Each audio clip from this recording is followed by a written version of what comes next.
So kung mapapansin natin guys, no, wala naman siyang lines. Ibig sabihin, wala siyang bato sa loob, no.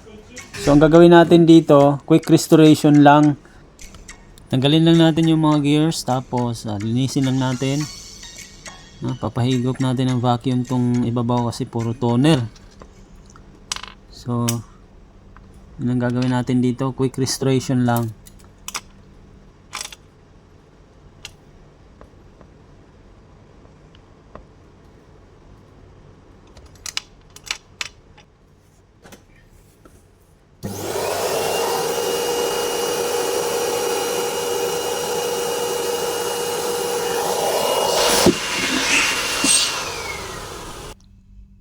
So para mabilis natin malinis yung kanyang gears. So ito lang yan guys, basa na tela lang, basa na basahan, tsaka brush.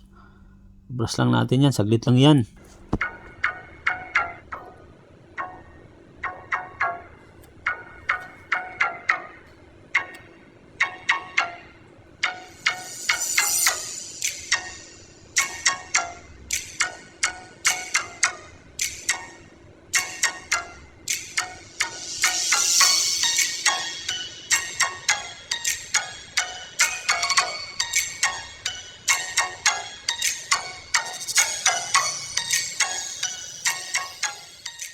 Tapos syempre linisin na rin natin yung mga sulok-sulok.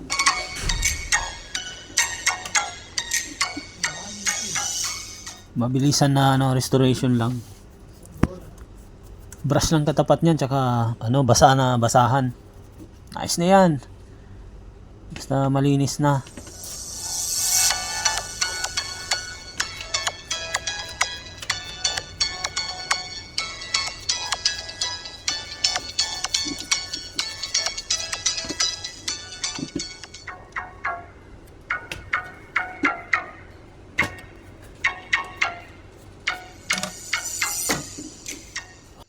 Nga pala dito sa seal niya, kasi nga worn out na rin to. So maglilik yung toner dyan kapag hindi natin papalitan ng bago. So wala naman tayong bago. So magkakating tayo dito ng foam. Manipis lang, kasing hugis. Tapos syempre kakating lang natin ng cutter blade. At least kahit papano hindi maglilik yung toner.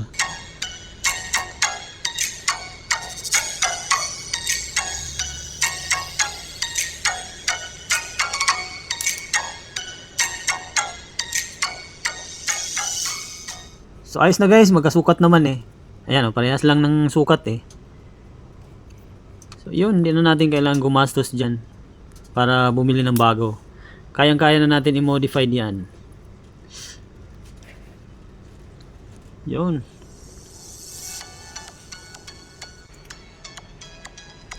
O diba, ayos na yan guys. At saka kung mapapansin nyo, ang linis na rin ng mga gears niya. Hindi kagaya kanina na talagang punong-puno ng toner. O yun, mabilisan lang. Kabit na natin kaagad yan, syempre. So, may natutunan na naman po tayo sa video na ito guys. Maraming salamat sa inyong panonood. At kung hindi pa kayo nakakapag-subscribe sa aking channel, please click the subscribe button below and hit the notification bell para updated po kayo palagi sa ating mga bagong videos. Maraming salamat.